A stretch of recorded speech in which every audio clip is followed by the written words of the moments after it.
Halo teman-teman semuanya, perkenalkan kelompok kami dari Universitas Putra Batam. Saya Aurik, Alvin, Eko, Peter, dan Stanley. Jangan lupa subscribe channel ini, like video ini, dan share video ini. Setelah perkenalkan kelompok kami akan memulainya. Materi ini adalah berkolaborasi dengan tim menggunakan GitHub. Apa itu GitHub? GitHub adalah perusahaan yang menyediakan layanan hosting Git berbasis cloud. Intinya, GitHub memfasilitasi penggunaan Git untuk mengolah setiap versi pekerjaan selama kolaborasi di dalam atau antar tim. GitHub menawarkan repositori pribadi dan gratis yang dapat digunakan untuk proyek sumber terbuka yang didedikasikan untuk membuat perangkat lunak yang gratis dan terbuka untuk umum. Berikut rekam jejak terbaik GitHub dalam beberapa waktu terakhir. A. Pada tahun 2016, GitHub menduduki posisi 14 di Forbes Cloud 100 list. Kemudian pada tanggal 4 Juni 2018, Microsoft mengakuisisi GitHub sebesar 7,5 miliar dolar.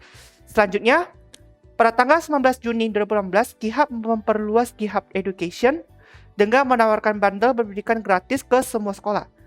Setelah mempelajari tentang GitHub, Anda mungkin bertanya-tanya, mengapa GitHub lebih ramah pengguna?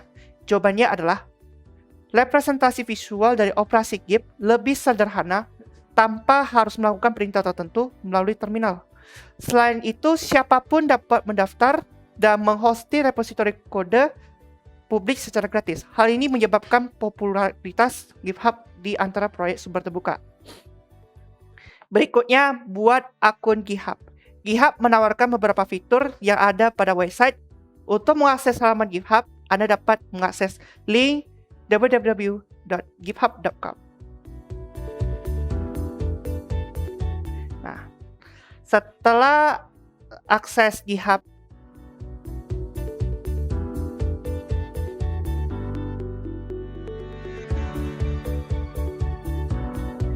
masukkan data sesuai dengan yang diminta oleh form pendaftaran. Jadi masukkan emailnya dmccg@outlook.com, klik continue, terus passwordnya, buat passwordnya baru, klik continue, terus username-nya tmccg1, klik continue, terus berikutnya apakah Anda ingin menginformasi produk yang terupdate dan pengumuman melalui email? Jawabannya tidak aja, karena tidak perlu informasi, karena sebagai pelajaran aja untuk kolaborasi dengan tim. Berikutnya, terdapat pada verify your account, Anda akan diminta untuk menyamakan antara teks perintah dengan gambar yang tampil setelah memasukkan username, email, dan password. Jadi klik start puzzle. Nah, pilih yang dua identik objek yang sama. Jadi klik. Nah, ini spinner identik yang sama. Yang kedua, petak yang ada identik yang sama ya. Perhatikan. Oke, setelah verifikasi, klik create account. Oke, setelah mendaftar emailnya, maka akan diminta untuk memasukkan kode unik yang bisa didapatkan dari email. Kode unik tersebut digunakan untuk memverifikasi akun email digunakan selama pendaftaran akun GitHub. Bukalah kotak masuk pada Outlook. Jadi buka Outlook-nya, outlook.com yang saya gunakan ya, domainnya. Kemudian login, saya masukkan email berbeda.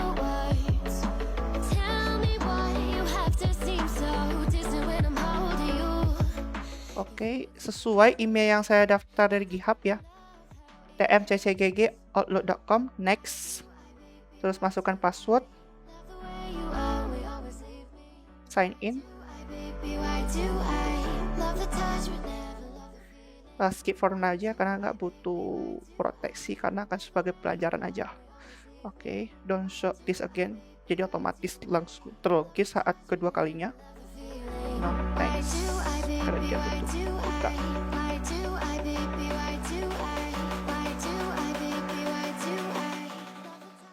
Oke, di sini memang ada kode yang masuk, kode unik. Jadi masukkan kode unik dalam form pendaftaran. Jadi copy aja kode uniknya.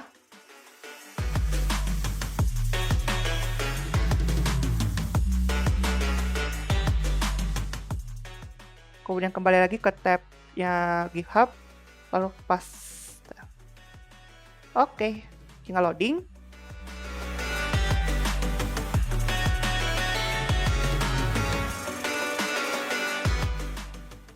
Setelah menginput kode verifikasi, Anda akan dihadapkan dengan tampilan "Selamat datang GitHub". Pada halaman tersebut akan ada 2 pertanyaan, yaitu berapa anggota tim akan bekerjasama dan role sebagai apa. Jadi, mari kita abaikan aja langkah ini. Silakan tekan skip personalization. Klik saja. Oke. Langsung menuju ke halaman dashboard. Jadi, tunggu aja. Nah, seperti ini halamannya. Halaman adalah yang dashboard GitHub. Nah, setelah sudah daftar GitHub, berikutnya repository. Apa itu repository? Repository atau dalam bahasa Indonesia tetap sama ya, repository tapi belakang i. Jika diartikan yaitu gudang atau tempat penyimpanan. Dari arti ini kita sudah mengerti arti dari repository itu sendiri, sehingga dalam dunia Git, repository bisa diartikan sebagai tempat penyimpanan atau directory dari sekumpulan file atau berkas, yang mana dalam repository ini Git bisa merekam setiap perubahan berkas dan menyimpannya di dalam riwayat commit. Oke, jadi ada 2 jenis ya repository ini, yaitu remote repository. Remote repository merupakan tempat penyimpanan berkas-berkas pekerjaan atau kenangan yang kita miliki di dalam server. Anda bisa menggunakan berbagai layanan penyimpanan berbasis cloud yang sangat populer seperti GitHub, GitLab, dan Gitbucket. Berikutnya, local repository. Local repository merupakan tempat penyimpanan lokal yang berada di komputer kita. Local repository ini dapat kita ubah-ubah, hapus, modifikasi, dan tambah sesuai dengan keinginan kita sebelum akhirnya nanti di-push ke remote repository. Oke, berikutnya adalah buat repository. Oke, kita kembali ke GitHub. Latihan membuat repository baru ini bertujuan untuk mengajarkan Anda tentang bagaimana cara membuat repository dalam GitHub. Ikutilah beberapa langkah berikut untuk mengikuti latihan membuat repository baru. Oke. Pertama, sudah buka ya di halaman GitHub. Jadi, untuk buatnya itu kita buat repository dengan klik di sini, create your first project, diarahkan di sini ya. Jadi kita klik create repository. Kita akan menuju ke halaman membuat repository. Maka pertama isi dulu nama repository, misalkan belajar GitHub. Jangan lupa tanda strip karena ini bukan untuk biasa ya. Oke, deskripsinya. Untuk latihan kali ini kita akan membuat repository untuk belajar GitHub. Jadi isikan nama repository, sudah diisikan. Untuk deskripsi, kita bisa mengisinya dengan ketik aja untuk mempelajari cara menggunakan GitHub dengan baik. Oke, sudah isi. Poin selanjutnya, pengaturan dari privasi yang akan dibuat. Jadi yang saya gunakan adalah publik. Jadi akan bisa dilihat oleh orang lain. Jadi selain orang-orang yang diundang sebagai kolaborator. Jadi bisa untuk mengundang kolaborator. Bisa juga untuk privacy. Private ya. Kemudian saatnya melanjutkan konfigurasi pembuatan repository baru. Jadi yang perlu menambahkan adalah readme. Jadi readme itu bisa mengubah data sendiri nanti saat udah membuat readme file ya. Sebagai informasi untuk ada perubahan dan ada juga informasi tambahan jika dibutuhkan jika klik. Jadi centang aja add a readme file. Oke. Setelah melakukan konfigurasi pembuatan repository, kita sudah siap, maka kita klik grab repository.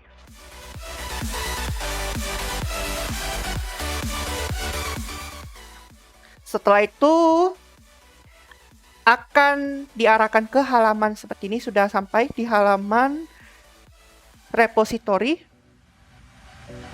Nah, terus berikutnya bagaimana perubahan data file readme, karena di sini kan sudah ditambahkan nih. Jadi masih awal nih, belum ada perubahan nih, masih awal dari deskripsi. Jadi kita kembali ke halaman repository, sudah sampai ke halaman repository. Kemudian arahkan ke halaman detail, klik tanda tulis.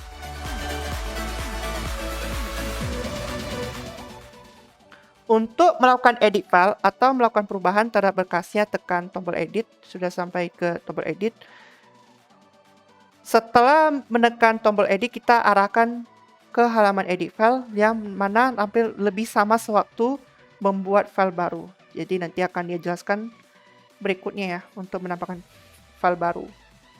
Oke, jadi ini seperti layar ini ya.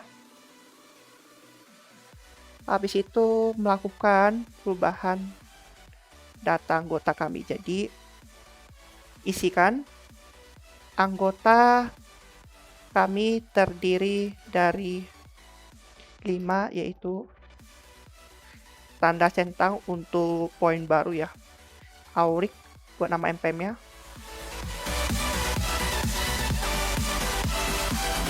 Berikutnya Alvin. npm-nya juga. Berikutnya Eko.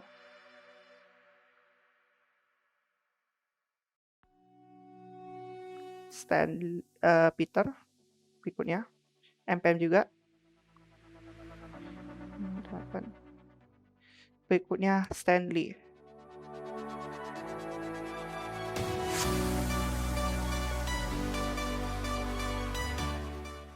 Oke.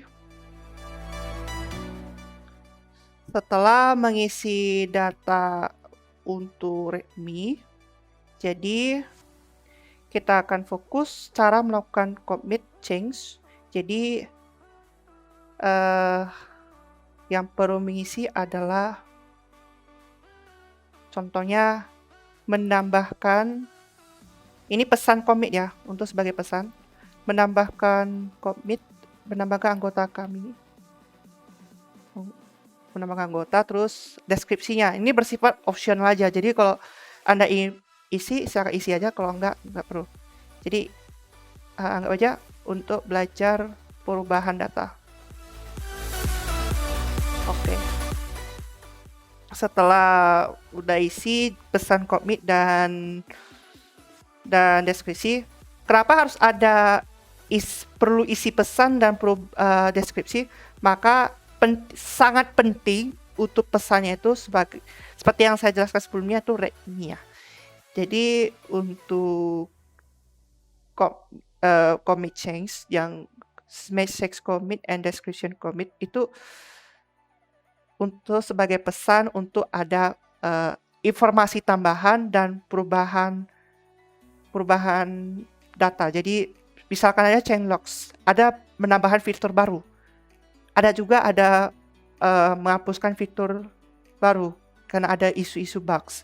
Jadi untuk itulah message commit itu sangatlah penting. Jadi setelah isi commitnya itu klik commit change. Nah, kenapa nggak diubah lagi ke create new branch? Karena ini saat ini masih belajar. Jadi kita sementara pakai branch main dulu. Jika sudah merasa yakin, jadi tombol commit change. Setelah itu, Anda akan diarahkan ke halaman detail file. Jadi inilah hasil setelah perubahan edit file. Jadi yang perubahan adalah anggota kami sampai ke npm-nya. Jadi masih ke halaman detail ya. Jadi gimana kalau hasilnya ke repositori utama? Klik kembali lagi, belajar GitHub. Hasilnya berhasil. Jadi inilah perubahan data file. Oke, berikutnya kolaborasi dengan tim. Untuk memulai menambahkan anggota tim, pastikan Anda adalah pemilik repositori atau seorang kolaborator dengan status admin. Jadi saya sebagai admin, saya sebagai pemilik repositori, tugas kolaborator adalah mengolah repositori, baik dari milik pribadi atau organisasi. Hanya pemilik repositori dan anggota organisasi dengan hak istimewa atau admin dapat menambahkan orang lain sebagai kolaborator baru ke repositori. Berikut adalah tahapan-tahapan yang menambahkan akun GitHub orang lain agar dapat kolaborasi dalam repositori. Jadi kembali lagi ke repositori ini, jadi terlihat karena belum ada collab ya. Oke,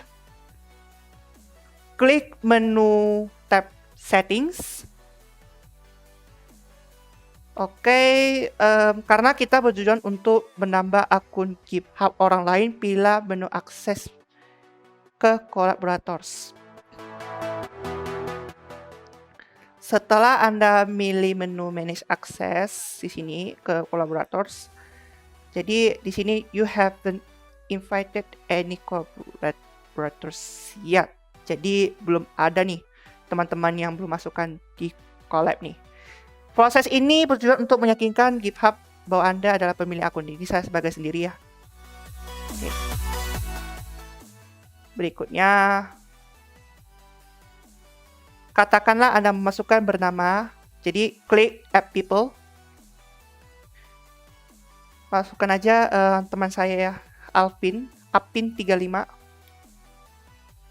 Setelah memasukkan akun kolaborator, akan terdapat drop-down select. Jadi Anda pilih ini.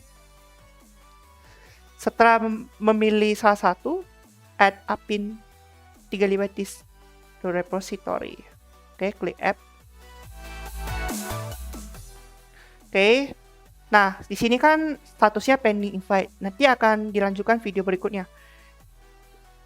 Jadi nanti berikutnya si Alvin yang akan menjelaskan cara menerima kolaborasi dengan tim ini, repositori ini.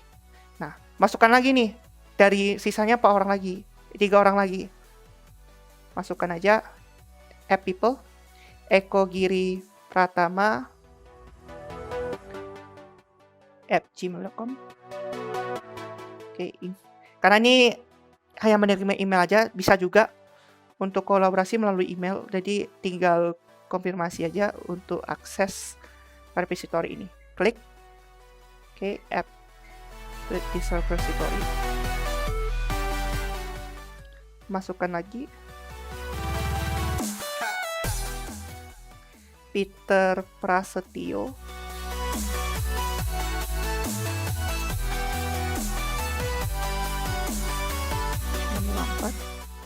@gmail.com. Setelah itu klik add to this repository sampai selesai. Pedro21@gmail.com. Oke, select to this repository. Nah, setelah itu kan ini udah invite nih, karena di sini pending invitation. Oleh karena itu, pemilik akun calon kolaborator harus melakukan konfirmasi melalui email invitation atau inbox yang dikirim oleh GitHub. Sebagai calon kolaborator, mereka akan mendapatkan inbox yang digunakan untuk mengkonfirmasi ajakan kolaborasi. Perlu diingat bahwa email invitation ada masa kadaluarsa, yakni 7 hari sejak undangan tersebut diterima. Jika lebih dari itu tersebut, maka tidak bisa digunakan. Jadi sampai di sini dulu untuk cara invite. Nanti akan berikutnya adalah cara menerima undangan dari admin kolaborator. Terima kasih Ori sudah mengundang saya untuk berkolaborasi bersama tim di website GitHub. Berikutnya adalah untuk menerima undangan dari Git branches dari GitHub. Pertama, siapkan GitHub dan klik pada launching untuk melihat notifikasi. Kemudian klik undangan kolaborasi. Setelah klik undangan kolaborasi, calon kolaborator akan diarahkan ke halaman invitation. Untuk menerima undangan kolaborasi, klik Accept Invitation. Setelah menerima undangan kolaborasi, kolaborator yang sudah ditambahkan akan diarahkan ke melihat repository. Berikutnya adalah membuat file baru. Setelah menerima undangan dari Aurik, maka saya ingin membuat file baru di repository belajar GitHub. Pada latihan kali ini, kita akan menambahkan file baru ke dalam repository untuk membuat website HTML. Pertama, Anda perlu mengetahui bahwa GitHub memiliki dua fitur untuk menambahkan berkas ke dalam repository melalui dua cara. Yang di add file, yang pertama ada create new file untuk menambahkan file baru secara langsung, dan upload files untuk mengupload file yang ada di komputer atau laptop Anda. Kita akan menambah file baru dengan klik create new file. Setelah klik new files, Anda akan diarahkan ke halaman membuat file baru. Filenya contohnya kita bisa membuat test coding.html. Setelah itu codingnya kita bisa isi contohnya kayak HTML, yaitu buka header, title.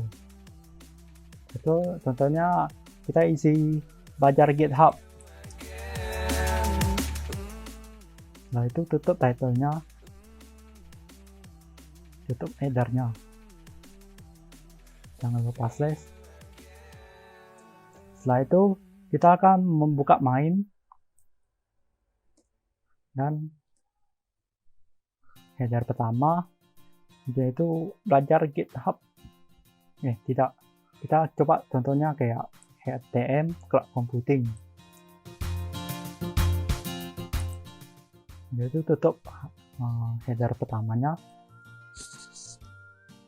Setelah itu kita mengisi paragraf. Contohnya kayak untuk belajar kolaborasi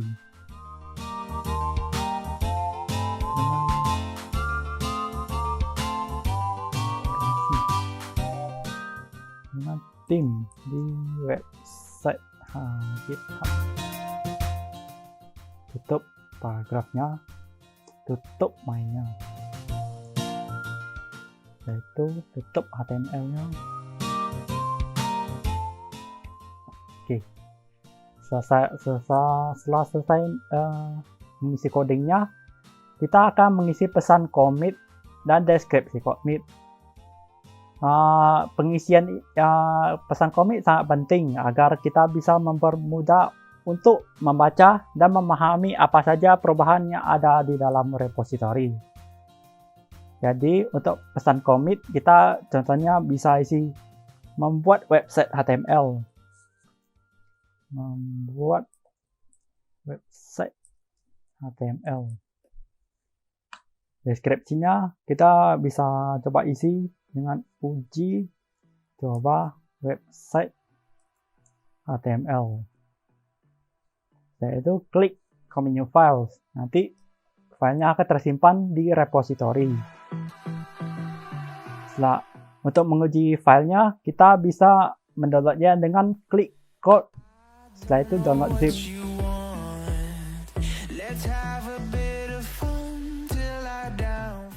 Setelah filenya zipnya telah diunduh, klik open. Anda bisa mengekstraknya atau membukanya secara langsung di zipnya. Setelah saya buka, ini adalah hasil codingan tadi. Ada title, header pertama yang ini, dan paragraf yang telah saya coding tadi. Selanjutnya adalah Git branches. Oke, selanjutnya saya akan menjelaskan tentang Git branch atau cara membuat branch baru. Git branch adalah metode ampuh untuk mengerjakan aplikasi Anda sambil melacak setiap versi. Nah, branch adalah teknik untuk memisahkan cabang utama ke cabang lain dengan tujuan agar cabang utama tetap bisa dijaga kondisinya. Menjaga kondisi cabang utama agar tetap stabil atau baik sangatlah penting dalam pengelolaan file, karena kita tidak pernah tahu akan ada aktivitas apa ke depannya yang dapat merusak cabang utama. Lalu, kita akan langsung saja membuat branch baru.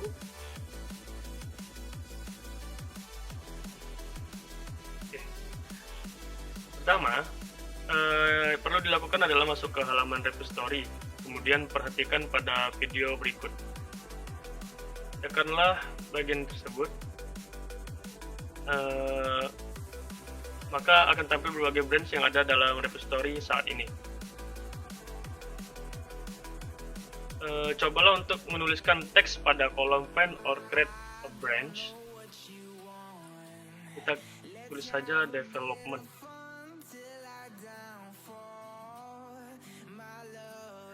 Lalu setelah membuat development, maka kita langsung saja klik.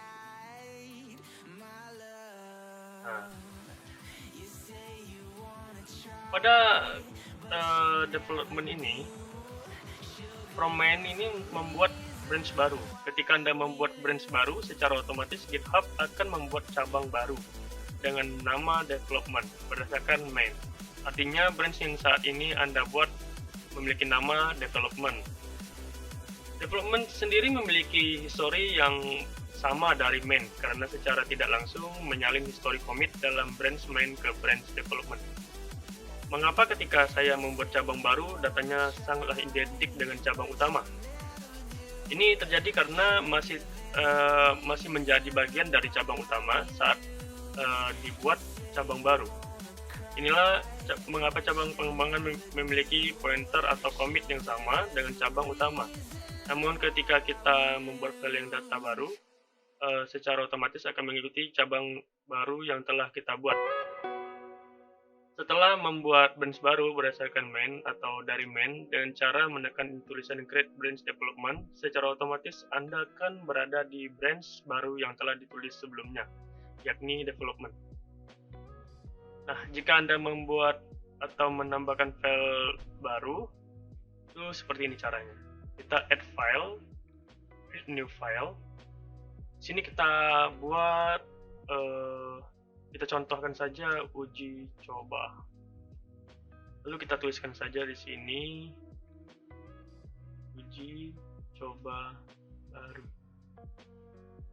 Kemudian kita isi juga di commit new file.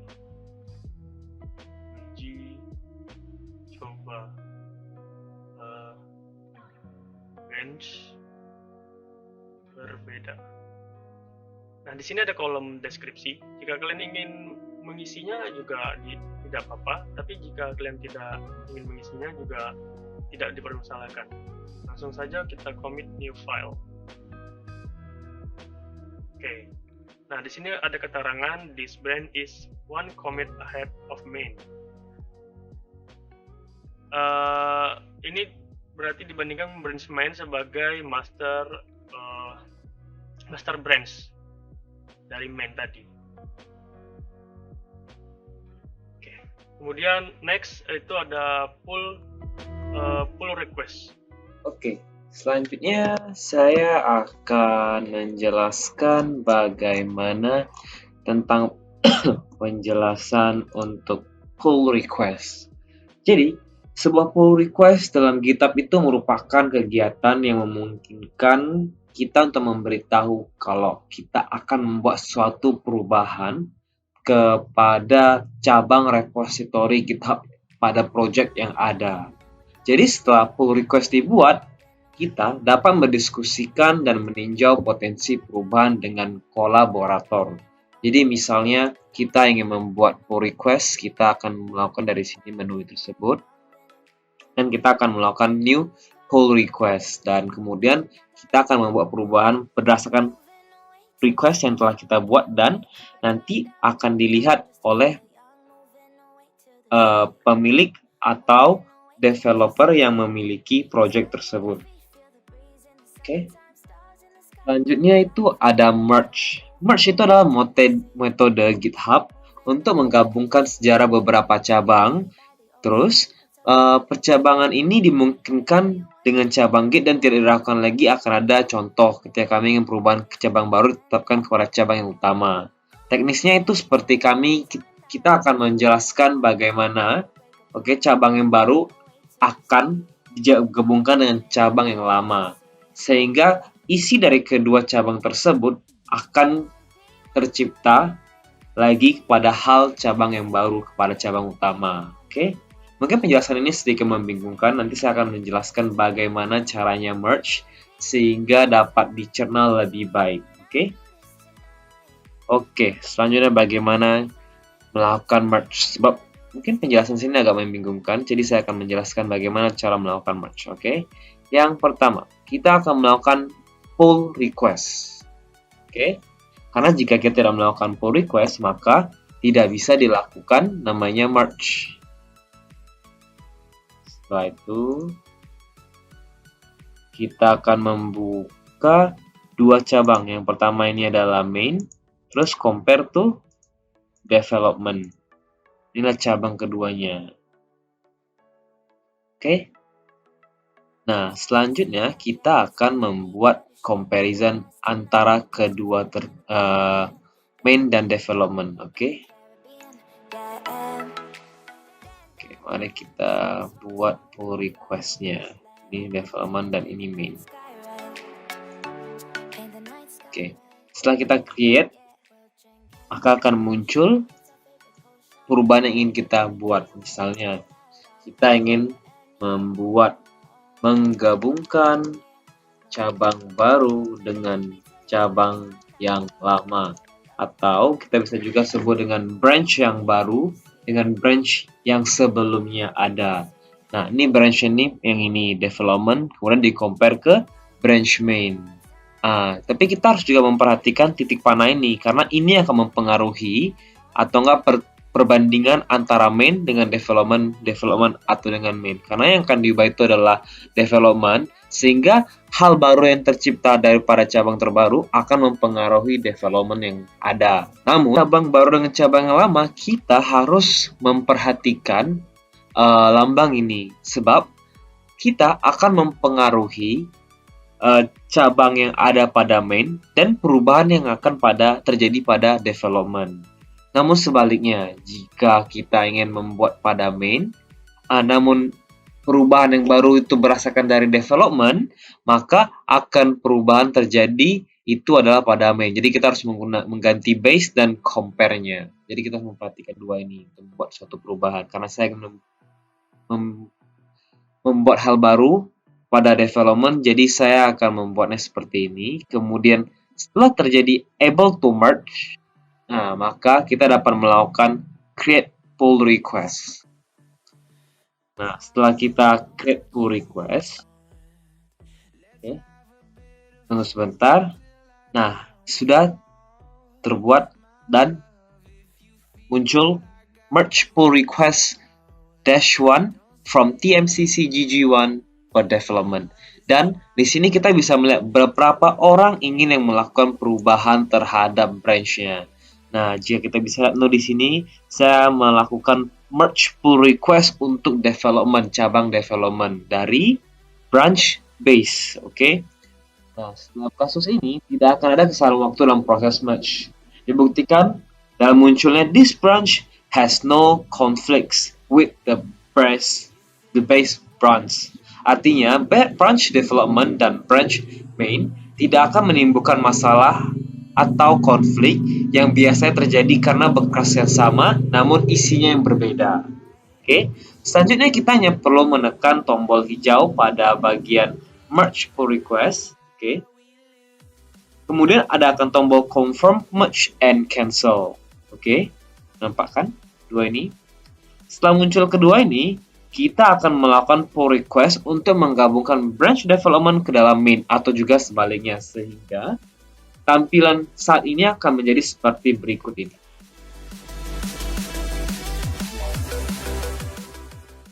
Nah, ini dia. Maka ini branch-nya sudah saya gabungkan. Peter boleh bukan ID dari GitHub saya, dan itu akan merupakan perubahan yang terjadi dan saya sebagai collaborator untuk perubahan branch-nya.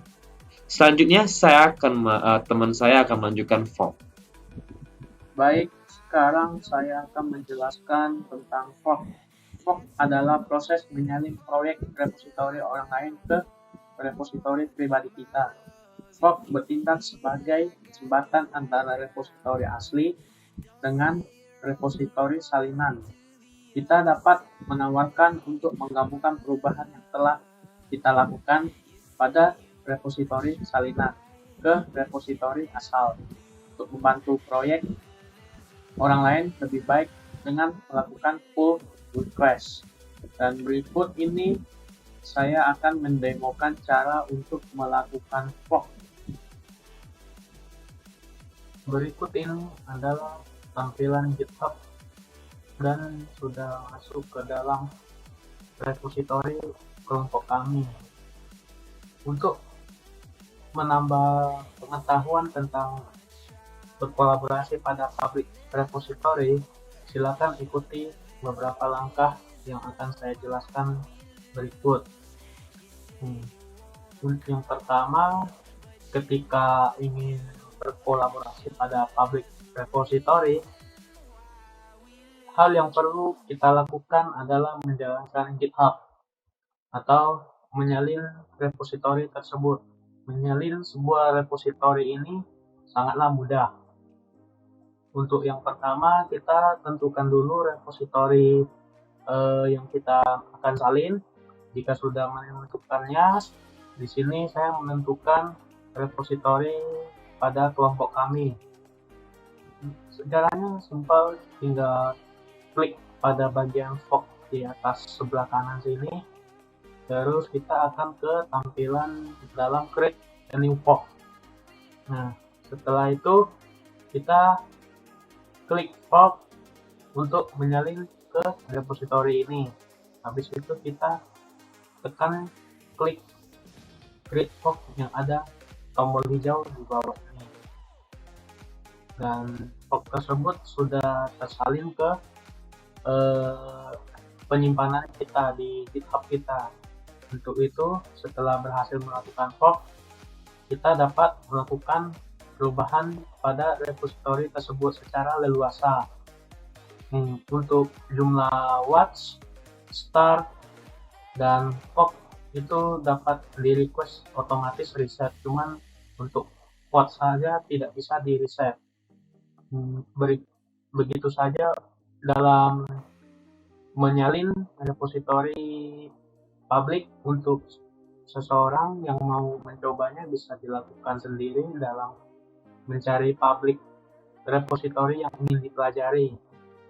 Terus sekian dari saya yang dapat saya sampaikan dan kelompok kami sampaikan. Jika ada pertanyaan boleh untuk komentar di bawah agar kami bisa menjawabnya langsung. Untuk itu, dari sini saya pamit undur diri. Terima kasih dan sampai jumpa di video selanjutnya.